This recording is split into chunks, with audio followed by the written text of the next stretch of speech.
Welcome to Mita's রান্নাঘর। আজ বানাচ্ছি সহজ ক্রিসপি চিলি চিকেন। প্রথমে শিখবো কিভাবে বানাতে হবে পারফেক্ট পকোড়া, তারপর মশলা আর চিলি সসের সঙ্গে মিলিয়ে দেবে একদম জমজমাট স্বাদ। চলুন শুরু করি। আমি এখানে 300 গ্রাম বোনলেস চিকেন ব্যবহার করেছি। চিকেনের মধ্যে দিলাম একে একে 1 টিস্পুন নুন দিলাম, 1 টেবিল স্পুন পেঁয়াজ বাটা, 1 tablespoon soya sauce, 1 tablespoon tomato sauce, 2 tablespoon green chilli sauce, 1 tablespoon আদা বাটা, 1 টিস্পুন কাশ্মীরি গুঁড়ো লঙ্কা, 1 টিস্পুন গোলমরিচ গুঁড়ো, 1 টিস্পুন লেবুর রস।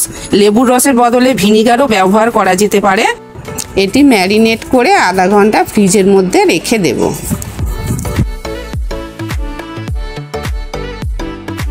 আধা ঘন্টা পর আমি এটি বের করব। করে 10 মিনিট পর 2 tablespoon cornflour, 4 table spoon ময়দা ও 1টি ডিম দিয়ে ভালো করে ম্যারিনেট করে নেব। এই আমাদের পকোড়ার ব্যাটার তৈরি হয়ে গিয়েছে। আমি একটি কড়াই নিলাম, কড়াইতে সাদা তেল খানিকটা দিয়ে তার মধ্যে চিকেনের পিসগুলো একটু একটু করে দিয়ে দেব।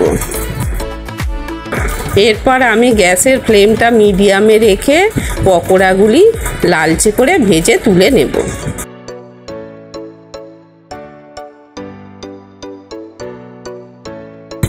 এই আমাদের প্রথম পকোড়া তৈরি হয়ে গিয়েছে। এরকম পদ্ধতিতে আবার বাকি পকোড়াগুলো ভেজে তুলে নেব।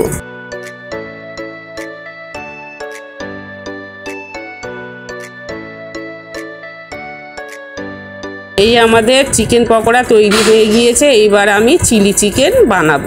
এবার আমি চিলি চিকেনের জন্য সস বানিয়ে নেব। 4 tablespoon tomato sauce, 4 tablespoon soya sauce, 2 tablespoon green chilli sauce ও 2 টেবিল স্পুন কর্নফ্লাওয়ার দিয়ে জল দিয়ে ওটাকে আমি ভালো করে মিক্সড করে নেব।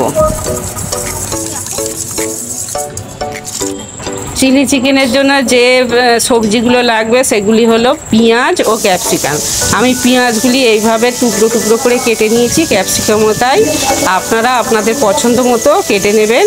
প্রথমে কড়াইতে তেল দিয়ে তার মধ্যে পেঁয়াজ ও ক্যাপসিকামগুলো দিয়ে তার মধ্যে 1 চামচ কাশ্মীরি গুঁড়ো লঙ্কা ও 1 চামচ গোলমরিচ দিয়ে নাড়াচাড়া করে এর মধ্যে আদা রসুন পেস্ট দিয়ে আবার আমি নাড়াচাড়া করে নেব।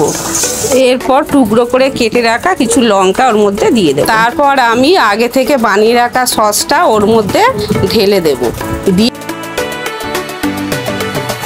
এরপর আমি ঢাকা দিয়ে দেব। তা 10 মিনিট পর ঢাকা খুলে পকোড়াগুলো ওর মধ্যে দিয়ে দেব।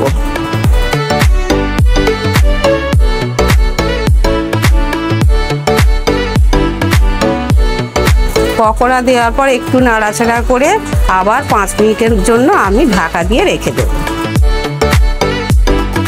5 মিনিট পর আমি ঢাকা খুললাম। আমাদের চিলি চিকেন তৈরি হয়ে গিয়েছে।